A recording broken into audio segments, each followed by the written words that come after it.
हाँ तो students start करते हैं हम लोग बेसिक मैथमेटिक्स। फिजिक्स के लिए हम लोग इतना पढ़ेंगे जो फिजिक्स के लिए जरूरत है बेसिक मैथमेटिक्स की। तो सबसे पहला चीज है हम लोग डिफरेंशिएशन के लिए स्टार्ट करते हैं। आमतौर पर स्टूडेंट को प्रॉब्लम्स होते हैं डिफरेंशिएशन में, तो हम लोग देखते हैं क्योंकि इसका एप्लीकेशन बहुत ज्यादा आपको फिजिक्स में मिलेगा। हर एक क्वेश्चन में आप अगर फर्स्ट ईयर के लिए पढ़ रहे हैं, सेकेंड ईयर के लिए पढ़ रहे हैं तो जरूरत होता है। तो सबसे पहले हम लोग बेसिक मैथमेटिक्स स्टार्ट करते हैं। बेसिक मैथमेटिक्स ये रहेगा आपका डिफरेंशिएशन के लिए। मेनली डिफरेंशिएशन ही हम लोग स्टार्ट करेंगे, लेकिन इससे पहले हम लोग इसका मीनिंग समझ लेते हैं कि इसका मीनिंग होता क्या है। कैसे हम लोग देखते हैं कि वो कैसे करना पड़ता है हमें। जैसे भी करना हो हम लोग करेंगे, आगे जाकर के एग्जांपल्स भी करेंगे, लेकिन इस एग्जांपल्स की कैसे उसके पहले हम लोग समझते हैं कि क्या होता है। देखिए आपको ये तो पता ही होगा वेरिएबल क्या होता है, कांस्टेंट क्या होता है। कांस्टेंट का मतलब है जिसका वैल्यू चेंज नहीं हो रहा है, वेरिएबल का मतलब है जिसका वैल्यू चेंज हो रहा है, तो किसी के रिस्पेक्ट में चेंज हो रहा है। सबसे पहली बात है कि हम लोग देखते हैं कि वेरिएबल्स ये क्या होते हैं। वेरिएबल्स में हम लोग दो टाइप कर लेते हैं। एक लेते हैं हम लोग dependent variable, dependent, and second लेंगे हम लोग इंडिपेंडेंट वेरिएबल। तो अब ये बात हो गई, यहां दो बातें आ गई, dependent variable and independent variable. तो इस केस में हम लोग क्या देख रहे हैं, डिपेंडेंट नाम से पता चला वो डिपेंड करेगा किसी के ऊपर। इंडिपेंडेंट का मतलब है वो डिपेंड नहीं कर रहा। जैसे हम एग्जांपल से थोड़ा आगे बढ़ते हैं। कहीं पर आपको लिखा हुआ मिल गया y = fx। ये थोड़ा देखने में नया लगेगा, बिगिनर्स के लिए थोड़ा नया लगेगा देखने में, लेकिन हम लोग समझने की कोशिश करते हैं।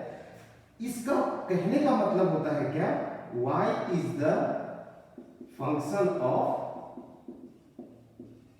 x, मतलब y x के फंक्शन में है। मतलब ये हो रहा है कि y x के साथ चेंज हो रहा है, कुछ होगा रिलेशन। अगर आपको ऐसे मिलता है कहीं पर y = x², तो आप यहां पर देख सकते हैं y = x² का मतलब क्या हो गया, y और x के बीच ये रिलेशन है। और यहां पर क्या होगा, x का वैल्यू आप जैसे चेंज करेंगे ठीक उसी तरह से y का वैल्यू चेंज करता जाएगा। तो यहां पर हम लोग अब आगे समझते हैं कि कौन सा डिपेंडेंट होगा, कौन सा इंडिपेंडेंट होगा। यहां पर अगर आप खुद से x का वैल्यू को आप चेंज करते जाए, x हो गया ये y हो गया, x का वैल्यू को आप चेंज करते जा रहे हैं। मान लेते हैं कि x का वैल्यू आपने 2 रखा, सॉरी पहले इसलिए स्टार्ट से लेते हैं। x का वैल्यू हमने 1 लिया, तो y का वैल्यू आपको कितना मिल रहा है, 1 मिल गया। x का वैल्यू अगर आपने 2 लिया, y का वैल्यू क्या हो रहा है, 4 हो रहा है। मतलब एस एंड सो ऑन, आप जितना भी वैल्यू देखते जाएंगे, इसका मतलब क्या हो रहा है कि जैसे जैसे आप x का वैल्यू में कुछ चेंजेस कर रहे हैं, y के वैल्यू चेंज कर रहे हैं। इसका मतलब है कि y क्या हो रहा है, depends on x, y x के ऊपर डिपेंड कर रहा है। मतलब x का वैल्यू जैसे चेंज हो रहा है उस तरीके से y का वैल्यू चेंज हो रहा है। तो इस जगह पर हम लोग कहेंगे क्या कि जो y है, y यहां पर डिपेंडेंट वेरिएबल हो जाएगा, डिपेंडेंट हो जाएगा, और x ये हम खुद से चेंज कर रहे हैं, आप चेंज कर रहे हैं, दैट हम कहेंगे इंडिपेंडेंट है। मतलब x y के ऊपर डिपेंड नहीं कर रहा है, इंडिपेंडेंट। ये हमें पता चल गया जनरली। तो आपके मन में ख्याल आएगा कि हम कैसे पता करें कि डिपेंडेंट, अगर जनरल इक्वेशन ऐसे कुछ भी दिया हो आपको लगेगा अचानक देख करके कैसे पता करेंगे कि कौन इंडिपेंडेंट है कौन डिपेंडेंट है। तो एक बात ध्यान रखिएगा, फॉर वन वेरिएबल, अगर वन वेरिएबल कैलकुलस या सिंपल नाम पहले वन वेरिएबल के बारे में अगर आपने पढ़ना चाहा, वन वेरिएबल का मतलब क्या है, एक वेरिएबल हो। तो इसमें क्या होता है कि जब आप कोई ग्राफ लेते हैं, ये ग्राफ ले रहे हैं, ग्राफ प्लॉट कर रहे हैं, ग्राफ के हमने सुना होगा एक वर्टिकल एक्सिस होता है, एक हॉरिजॉन्टल एक्सिस होता है। इसको हम लोग कह रहे हैं, यहां पर नाम दे रहे हैं हॉरिजॉन्टल एक्सिस, और ये दे रहे हैं वर्टिकल एक्सिस। ये दो एक्सिस का हमने नाम दे रहे हैं। तो जो हॉरिजॉन्टल होगा और ये वर्टिकल होगा, हॉरिजॉन्टल वाला ऑलवेज हमेशा इंडिपेंडेंट बनेगा, ये हमेशा ध्यान ही रखिएगा। कभी भी कोई भी ग्राफ आपको प्लॉट करके दे दिया, कोई भी ग्राफ प्लॉटेड है जिसमें हॉरिजॉन्टल पर देखेंगे उसको आप कहेंगे इंडिपेंडेंट वेरिएबल है, और जो वर्टिकल वाला रहेगा उसको हम कहेंगे कि ये डिपेंडेंट है। जैसे हम एग्जांपल में देखते हैं, अगर आपने ये लिख दिया एक्स और वाई एक्सिस ले लिया, इसके बीच में आपने ग्राफ प्लॉट किया, हॉरिजॉन्टल में कौन है, एक्स है, वर्टिकल में कौन है, वाई है, ये इंडिपेंडेंट हो जाएगा और ये आपका डिपेंडेंट हो जाएगा। फिजिक्स में मेनली आपको बहुत मिलेगा। अगर आप बिगिनर्स हैं, जस्ट फर्स्ट ईयर के स्टूडेंट हैं, जस्ट आपने स्टार्ट किया है, तो आपने 9th क्लास में भी देखा होगा कि आपको वीटी ग्राफ मिला होगा। वीटी ग्राफ है, ये वी क्या हो जाएगा, डिपेंडेंट और ये इंडिपेंडेंट। मतलब जिसका भी जो हॉरिजॉन्टल में रहेगा वो क्या हो जाएगा, इंडिपेंडेंट हो जाएगा, और जो वर्टिकल में रहेगा वो डिपेंडेंट हो जाएगा। इस बात का आप ध्यान रखिएगा। तो मेनली इसको अगर सेकेंड करें, एक तरीके से तो हमने ऐसे समझा कि डिपेंडेंट कौन वाला होगा, इंडिपेंडेंट कौन वाला होगा, ये आपको याद रखने का तरीका आप याद रखेंगे। हॉरिजॉन्टल वाला इंडिपेंडेंट, वर्टिकल वाला डिपेंडेंट। और दूसरी बात कि जनरल टर्म में अगर समझना होगा दूसरे तरीके से, तो जो इनपुट वाला रहेगा, इनपुट आप कुछ इनपुट दे रहे हैं, तो इनपुट वाला जो होगा आपको वो आ जाएगा इंडिपेंडेंट। कारण क्यों कि इनपुट वाला तो हम दे रहे हैं ना, आप दे रहे हैं इनपुट। अगर आप दे रहे हैं तो ये क्या होगा, आपके हिसाब से तो चेंज होगा। आप कुछ जब तक इनपुट नहीं देंगे तब तक आउटपुट कुछ नहीं आ रहा है। तो यहां पर आउटपुट वाले को आप कहेंगे कि डिपेंडेंट है, क्योंकि आउटपुट वाला तो इनपुट के ऊपर ही डिपेंड करेगा, दूसरे के ऊपर डिपेंड तो करेगा नहीं हो। इस बात का ध्यान रखिएगा। दूसरे तरीके से इंडिपेंडेंट कौन होता है और डिपेंडेंट कौन सा होगा, हम लोगों ने दो तरीके समझा है, इसे ही आपको याद रखना है। नेक्स्ट आगे देखते हैं हम लोग इसके लिए में, और आगे इस वेरिएबल से हम लोग आगे बढ़ना स्टार्ट करते हैं और देखते हैं कि क्या हो सकता है। तो नेक्स्ट देख रहे हैं हम लोग स्लोप। ये सबसे इंपॉर्टेंट टर्म आएगा। इस स्लोप के बाद आप ध्यान से रखिएगा यहाँ पर, और इस स्लोप के बाद हम लोग जब ग्राफ भी डिस्कशन करेंगे तो बहुत बहुत मोस्ट इंपॉर्टेंट टर्म है, ये फिजिक्स के लिए भी, मैथमेटिक्स के लिए। बट हम मैथमेटिक्स से यहाँ पर वो पार्ट पढ़ेंगे जो सिर्फ हमें फिजिक्स के लिए जरूरत हो। डिटेल मैथमेटिक्स या डिटेल आप मैथमेटिक्स में जरूर पढ़ेंगे। तो स्लोप, सबसे पहली बात स्लोप क्या है, इसको कैसे डिफाइन करेंगे। तो स्लोप को समझने और डिफाइन करने के लिए ये इंक्लिनेशन है टू द हॉरिजॉन्टल एक्सिस। कोई भी स्ट्रेट लाइन देख रहे हैं, स्ट्रेट लाइन को आप देख रहे हैं, तब देख रहे हैं कितना इंक्लाइंड है हॉरिजॉन्टल एक्सिस से, यही चीज हमें देखना है। अब ये देखते हैं, मान लेते हैं हमने ये x ले लिया, ये y ले लिया, एक स्ट्रेट लाइन ऐसे ले लिया। अब अपने हिसाब से आप ऐसे भी ले सकते हैं स्ट्रेट लाइन को, आप ऐसे भी ले सकते हैं स्ट्रेट लाइन को। तो ये स्ट्रेट लाइन है, ये देखना है कि हॉरिजॉन्टल एक्सिस के साथ कितना इंक्लाइंड है। ये देखने के लिए हमें एंगल की जरूरत पड़ेगी। दैट मींस ये एंगल हमने ले लिया थीटा। ये थीटा ही डिसाइड करेगा कि ये कितना इंक्लाइंड है। हाउ, थीटा का वैल्यू कितना होगा ये भी डिपेंड करेगा यहाँ पर कि स्लोप उसके हिसाब से चेंज होगा। तो जो स्लोप को डिफाइन कर रहे हैं हम लोग, देखिए यहाँ पर क्या करते हैं, हमने लिया कुछ ऐसे एक्स एक्सिस और ये वाई एक्सिस। अब देखते हैं आगे क्या होता है। ये मान लिया स्ट्रेट लाइन है, ये हमने थीटा ले लिया। कोई एक पॉइंट ले लेते हैं, कहीं पर भी एक जगह पर, किसी भी जगह पे एक पॉइंट को हमने ले लिया। इस पॉइंट को अगर ले रहे हैं तो इस पॉइंट का कुछ पोजीशन हो जाएगा यहाँ पर, मान लेते हैं एक्स है, वाई है।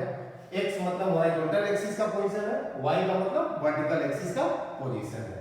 तो ये देखिए एक्स में क्या दिखेगा आपको, यहाँ से ये एक्स मिल रहा है, वाई में ये वाला यहाँ से हाइट वाई के लिए है।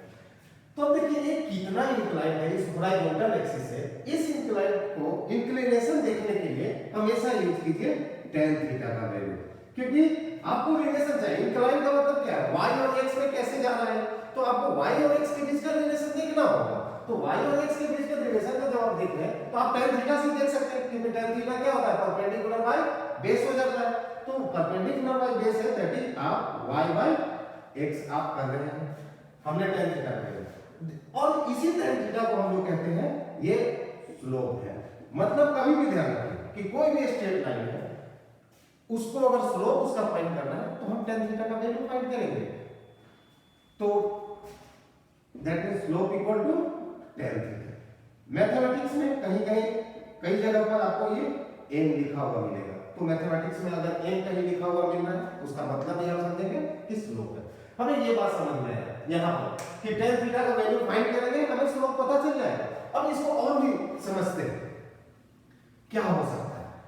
एक और स्ट्रेट लाइन लेते हैं हम लोग, ये x हो गया, ये y हो गया। हम लोग स्ट्रेट लाइन लेते हैं, ये मान लिया a है, ये मान लेते हैं b, इसका पोजीशन हम लेते हैं x1 y1 और इसका पोजीशन हम ले लेते हैं x2 y2। आप देखिए ये कितना हो जाएगा यहाँ पर x1 और ये कितना हो जाएगा आपका x2, ये इसका पोजीशन था, this y1 and this y2। अब आप यहाँ पर देख सकते हैं अगर ये एंगल थीटा है, ये और ये लाइन तो पैरेलल हो गया है, अगर पैरेलल है तो ये भी एंगल कितना होना चाहिए आपका थीटा होना चाहिए। मतलब देखते हैं इस पॉइंट पर एंगल इक्वल है, तो अगर थीटा हो रहा है तो क्या हो रहा है यहाँ पर कि आप इसमें अगर देखना चाहते हैं इस जगह पर स्लोप, तो आप क्या करेंगे tan थीटा का वैल्यू फिर से फाइंड करेंगे। tan थीटा का वैल्यू फाइंड करने के लिए आप देख सकते हैं ये वाला पार्ट कितना मिलेगा आपको x2 x1 और ये वाला पार्ट आपको कितना मिल जाएगा y2 y1, that is tan theta equal to y2 y1 divided by x2 x1। या जब ऐसा टाइप का चेंज की बारे में बात करता है y2 y1 x2 x1, तो इसको हम लोग कहते हैं डेल्टा y। मतलब क्या हो रहा है कि चेंज इन y हो रहा है, इसको डिनोट करने का तरीका है डेल्टा। ये delta y by delta x, ये जो ऐसा कुछ लिखा हुआ मिला इसको हम लोग कहते हैं ये है आपका डेल्टा, और ये यूज होता है चेंज के लिए। कहीं पर अगर ऐसा लिख दिया है किसी के साथ, अगर ये आपको लिख रहेगा डेल्टा z मतलब चेंज इन z है, डेल्टा v अगर कहीं पर लिखा हुआ मिल जाए तो चेंज इन v है। इस टर्म को आप ध्यान से समझिएगा। दैट इज tan थीटा का वैल्यू आपने एक जगह देखा कि y बाय x भी हो सकता है, सेकंड में आपने देखा कि tan थीटा का वैल्यू आप चेंज में भी देख सकते हैं delta y by delta x, यहां थोड़ा सा बड़ा चेंज था। अब हम जब ये बड़ा चेंज हो गया है तो इसको हम देखना चाहेंगे छोटे से चेंज में भी कि कैसे होता है ये चीज। तो इतना तक हमें समझ में आ गया, और यहां पर आपको जो tan थीटा मिला delta y by delta x, और ये क्या शो कर रहा है, ये आपका स्लोप है। तो मतलब स्लोप कहीं फाइंड करना हो तो ऐसे भी कर सकते हैं, स्लोप कहीं फाइंड करना हो किसी एक पॉइंट को ही लेकर तो डायरेक्ट y बाय x भी कर सकते हैं। तो नेक्स्ट देखते हैं इसमें और आगे क्या होता है हमारा। तो इसमें आगे देखने के लिए हम एक काम करते हैं, जो ध्यान रखना है आपको, x ले लिया, ये y ले लिया। आप देखिए कि ये स्ट्रेट लाइन है, आप a ले लीजिए, बहुत सारा पॉइंट ले सकते हैं कहीं पर हर जगह पर, और भी ऐसा पॉइंट जा सकता है। स्लोप निकालने के लिए आपको ध्यान रखना चाहिए, आप हमेशा ध्यान रखेंगे स्लोप के लिए में कि जो स्ट्रेट लाइन है हॉरिजॉन्टल एक्सिस के साथ एंगल बनना चाहिए, जो भी एंगल बनता हो, और उसका tan थीटा आप लेते हैं। तो हम पहले देखते हैं इस पॉइंट पर अगर देखना चाहें हम हॉरिजॉन्टल एक्सिस के साथ देखते हैं, पैरेलल टू हॉरिजॉन्टल एक्सिस है, ये भी पैरेलल टू हॉरिजॉन्टल एक्सिस ले लीजिए, इस लाइन को भी पैरेलल टू हॉरिजॉन्टल एक्सिस ले लीजिए। तो अब आप यहाँ पर देखिए कि अगर हॉरिजॉन्टल एक्सिस होता है ये लाइन ये लाइन ये लाइन ये लाइन सब तो पैरेलल ही है, अगर पैरेलल है तो यहाँ पर एंगल थीटा होगा, इस जगह पर भी क्या हो जाएगा थीटा, यहाँ भी थीटा, और आगे भी आप लेते हैं इस जगह पर भी क्या हो रहा है थीटा हो रहा है। हर जगह पर हर एक जगह पर क्या हो रहा है एंगल कांस्टेंट हो जा रहा है, थीटा इक्वल टू कांस्टेंट है, दैट इज tan थीटा का भी वैल्यू क्या हो जाएगा आपका कांस्टेंट हो जाएगा। मतलब थीटा कांस्टेंट है, tan थीटा भी कांस्टेंट हो गया, चेंज नहीं हुआ tan थीटा का value, that means slope equal to भी क्या हो जाएगा आपका कांस्टेंट। आपको स्लोप भी कांस्टेंट दिख रहा है, मतलब आप देख रहे हैं यहां पर एक ही स्ट्रेट लाइन है जो आगे जा रहा है, उस स्ट्रेट लाइन के हर एक पॉइंट पर हम फाइंड करना चाह रहे हैं वैल्यू को, तो देख रहे हैं थीटा कांस्टेंट है तो tan थीटा भी कांस्टेंट, दैट इज स्लोप भी कांस्टेंट। तो इसका मतलब है आपको एक बात को ध्यान रखना है कि for a straight line slope will be constant. ये सेम स्ट्रेट लाइन के लिए होगा, सेम मतलब कि एक ही straight line, same straight line के लिए कांस्टेंट होगा। अगर आप मन में सोचेंगे, आपके मन में एक ख्याल आएगा कि स्ट्रेट लाइन ही तो है, सबका स्लोप कांस्टेंट होना चाहिए, जैसे हमने यहाँ बताया। आप देख सकते हैं सेम स्ट्रेट लाइन है। आप मन में ऐसे सोचेंगे कि ऐसे लिया और ऐसे कर दिया है, अब इसका भी स्लोप कांस्टेंट होना चाहिए। तो आप एक बात ध्यान रखिए, यहां से यहां तक तो सेम स्ट्रेट लाइन था, मान लेते हैं ये ओ लेते हैं, ओ टू ए, यहां से यहां तक तो सेम स्ट्रेट लाइन था। ए टू बी ये अलग स्ट्रेट लाइन हो गया, आप देख सकते हैं यहाँ पर सेम जैसा नहीं, स्ट्रेट लाइन है दोनों, ए बी भी स्ट्रेट लाइन है, ओ ए भी स्ट्रेट लाइन है, लेकिन दोनों अलग अलग हो गया। इनका कुछ और एंगल हो जाएगा, इसका कुछ और हो सकता है इस पॉइंट पर, तो दोनों डिफरेंट स्ट्रेट लाइन होंगे। लेकिन हमने जो स्लोप कांस्टेंट की बात किया, सेम स्ट्रेट लाइन के लिए बात किया, तो अगर सिंगल स्ट्रेट लाइन है उसका स्लोप कांस्टेंट होगा, ये बात का ध्यान रखिएगा, क्योंकि हम देखते हैं हॉरिजॉन्टल एक्सिस से कितना इंक्लाइन है। ठीक है, आगे देखते हैं। हम लोगों ने स्ट्रेट लाइन तक के लिए देखा कि स्ट्रेट लाइन में क्या हो रहा है, तो अब नेक्स्ट देखते हैं हम for a curve. For a curve straight line मिल गया आपको, कर्व मिल गया, तो कर्व के लिए में हम लोग देख रहे हैं यहाँ पर कि क्या हो रहा है। कर्व के लिए सबसे पहले चीज समझिए कर्व क्या होता है। स्ट्रेट लाइन को आपने देख लिया, सीधा सा लाइन होगा, कर्व होगा टेढ़ा मेढ़ा जैसा, कुछ ऐसे ऐसे घूम के दिख रहा होगा। कैसे भी हो सकता है, ऐसे भी हो सकता है, ऐसे भी हो सकता है, इस तरीके का भी हो सकता है, ये कर्व है। तो जब कर्व का जब कर्व का आप देखना चाहते हैं, स्लोप देखना चाहेंगे, तो स्लोप देखने के लिए में आप एक बात का ध्यान रखिएगा, the slope of A curve is determined by a tangent at a point on the curve। इस बात का मतलब समझिएगा, स्लोप तो कभी भी आप फाइंड करेंगे हमेशा स्ट्रेट लाइन से ही फाइंड करेंगे, चाहे कर्व हो या स्ट्रेट लाइन है, और हॉरिजॉन्टल एक्सिस का एंगल तो होगा ही होगा, ये कॉमन बात है हर जगह, ये ध्यान रखना है। बट जब कर्व के लिए बात कर रहा है तो ये कह रहा है कि डिटरमाइंड बाय अ टेंजेंट। अब मन में हमारा ख्याल आएगा, ऐसे आप लोग जानते होंगे टेंजेंट, लेकिन फिर भी मन में ख्याल आता है ये टेंजेंट होता क्या है, ये टेंजेंट होता क्या है। तो टेंजेंट क्या है, ये भी एक स्ट्रेट लाइन है, it is also straight line which touches the curve at a point। मतलब कोई भी कर्व हो रहा है उसके पॉइंट पे टच करेगा, ध्यान रखिए हमने कहा है टच करेगा, कट नहीं करेगा।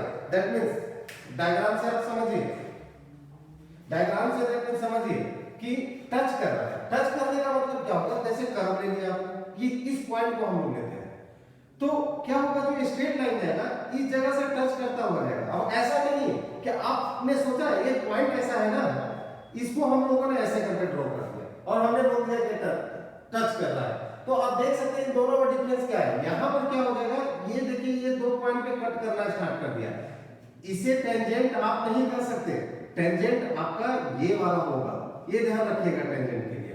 तो फाइनली जब आप लोग स्लोप फाइंड करेंगे तो इसी टेंजेंट से ही हमें फाइंड करना होगा, ये टेंजेंट नहीं हो जाएगा, और ये वाला जो है ये आपका कॉर्ड हो जाएगा। इससे भी स्लोप आप फाइंड कर सकते हैं, लेकिन ये कुछ और वैल्यू देगा आपको, ये कुछ और वैल्यू देगा आपको।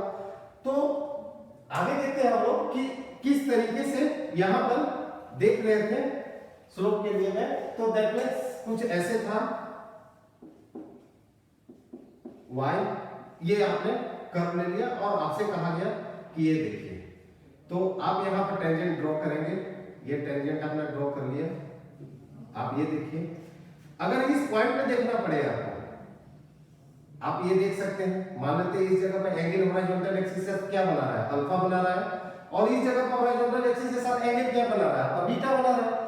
तो आप इन दोनों को, दोनों एंगल या दोनों को देख करके आप कर सकते हैं। सबसे पहली बात, ये स्ट्रेट लाइन और ये स्ट्रेट लाइन दोनों टेंजेंट है, डिफरेंट पॉइंट पे टेंजेंट है, तो दोनों स्ट्रेट लाइन सेम तो है नहीं।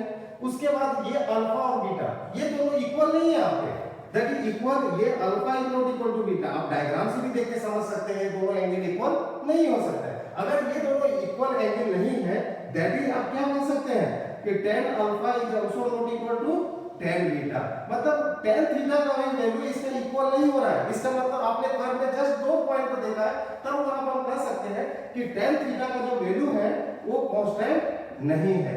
अगर वो कांस्टेंट नहीं है, दैट इज स्लोप इसका क्या होगा, कांस्टेंट नहीं होगा। दैट मींस इसके पहले आपने देखा स्ट्रेट लाइन वाले में स्लोप कांस्टेंट था, बट कर्व वाले में स्लोप कांस्टेंट नहीं था।